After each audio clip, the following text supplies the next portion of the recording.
This is Jesse Case, Principal Officer of Teamsters Local 238, with an urgent message for our members across the state of Iowa. We're asking you to prepare for concerted activity, protest, and rolling strikes across the state. And here's why.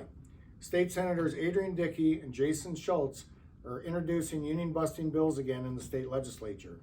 The bill they're introducing would effectively end all public sector unions in the state of Iowa.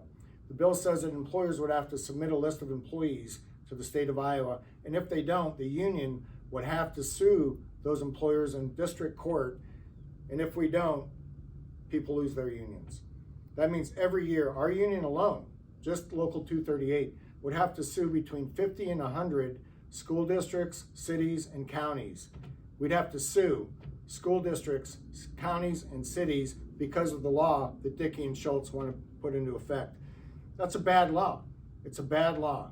And it's going to affect our members statewide, from people who are plowing streets in Davenport, to cops in Keokuk, to school district support staff in Clear Lake, to people who are picking up trash in our neighborhoods, to people who are maintaining our water treatment plants. It's going to affect people across the state and across the board.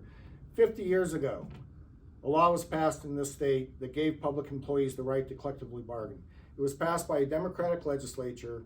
It was signed into law by a Republican governor. It was a bipartisan effort that was good for workers in Iowa.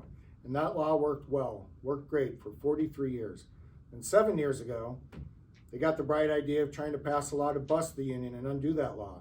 They passed a law that said that members had to vote to retain their union a year before their contract expired. That was an attempt to bust the union. It didn't work. That effort failed. Year after year since then, 98% of the people who have voted in those elections have voted to retain their union. And since that effort failed, now Schultz and Dickey are at it again. Now they're going to pass this law in another attempt to bust public sector unions across the state. But guess what? We're fighting back. We're not taking it. We're not going to let dark money from out of state roll into Iowa and harm working families across the state. Here's what we're going to do. We're going to take the fight to them. We're going to take the fight to their town, to their county, to their farm, to their business. We're going to have rolling strikes across the state of Iowa. We're going to have concerted activity in businesses across the state of Iowa. We're going to have protests at businesses across the state of Iowa. And we're going to shut down business in the state of Iowa if they shut down unions. We're not going to let them burn down the House of Labor without going down without a fight. We're here to fight. We're calling on our members to join this fight. We'll be sending out communication in the next couple of days on how to join this fight and prepare for rolling strikes across the state of Iowa. Join us.